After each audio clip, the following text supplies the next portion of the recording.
Rinia e qetë politikanit të ardhshëm mori fund me vdekjen e parakohshme të Taatit, Qemal Pashës në vitin 1908. Në vitin 1911, ai u detyrua të kthehej nga Stambolli për të udhëhequr një revoltë të fisit të vet kundër përpjekjeve të xhon turqve për centralizimin e pushtetit të tyre në Shqipëri. Pak kohë më vonë, duke parë kalbëzimin e perandorisë osmane, shqiptarët ndjen se aneksimi i Shqipërisë nga fuqitë e mëdha mund të shmangej vetëm përmes shpalljes së pavarësisë. Kuvendi Kombëtar i Vlorës e shpalli Shqipërinë më 28 nëntor 1912 të pavarur. Zogolli ishte një prej delegatëve. Ismail Bey Qemali, një intelektual nga jugu i Shqipërisë dhe njëkohësisht deputet i parlamentit turk, formoi qeverinë e përkohshme dhe u drejtua edhe fuqive të mëdha për të marrë mbështetje në mbrojtjen e Shqipërisë. Lufta ballkanike në planin e jashtëm dhe prania e trupave turke në planin e brendshëm e vuri qeverinë e pavarësisë në pozitë të vështirë. Në konferencën e Londrës në dhjetor të vitit 1912, çështja shqiptare u mbrojt nga Austro-Hungaria dhe Italia, që synonin të pengonin daljen e Serbisë në Adriatik dhe një ekspansion të mundshëm serbo-grek. Kundërshtimi energjik i Rusisë e bëri konferencën të njihte pavarësinë e Shqipërisë, por të shtynte përcaktimin e kufive të saj. Pyetjen se nga do të shkonte Shqipëria, nga lindja apo nga perëndimi, Ismail Qemali dhe kolegët e tij e zgjidhen duke hedhur poshtë trashëgiminë osmane si pengesë për zhvillim.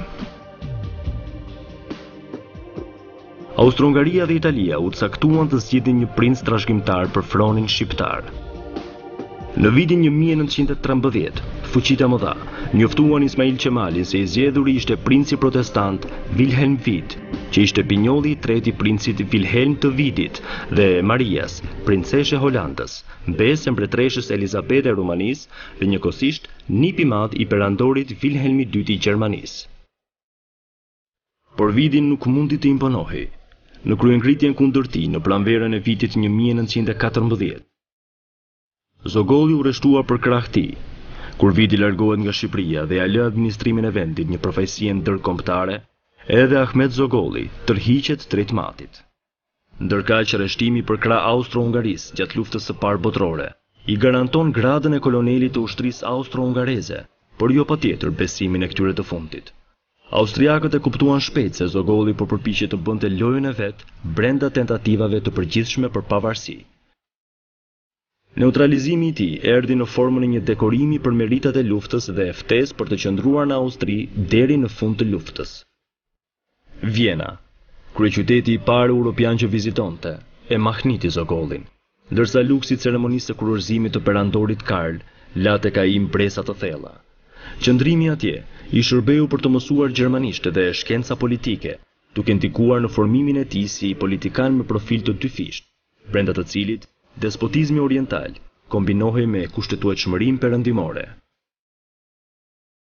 Në kthimin e tij në 1919 në Shqipëri, Zogolli ishte i gatshëm të rihynte në betejën politike.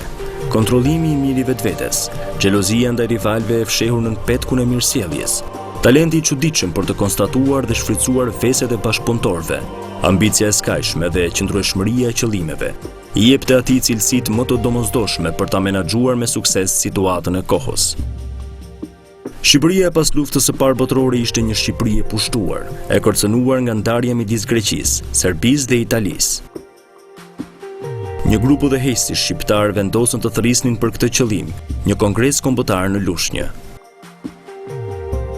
Në qeverinë e Sulejman Bey Delvinës, Ahmet Zogolli mori postin e ministrit të brendshëm dhe komandën e ushtrisë. Qeveria e Delvinës pati disa suksese, si për shembull organizimi një huaje prej 2 milion frangash për ngritjen e ushtrisë, çandarmërisë dhe administratës civile, hedhja e bazave të sistemit arsimor, si dhe menaxhimi i suksesshëm i kryengritjes së brendshme e i rrezikut të jashtëm, mëritje të cilit i takonte Zogollit.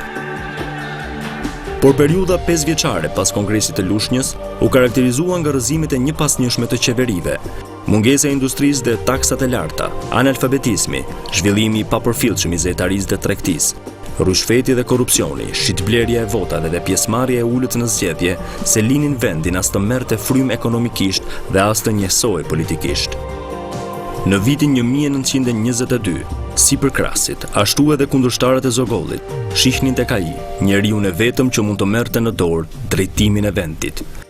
Me rënien e qeverisë së 6 të kësaj periudhe, më 16 dhjetor 1922, Zogolli zëvendëson Xhafer Ypin në postin e kryeministrit, duke vijuar të mbajë edhe postin e ministrit të brendshëm.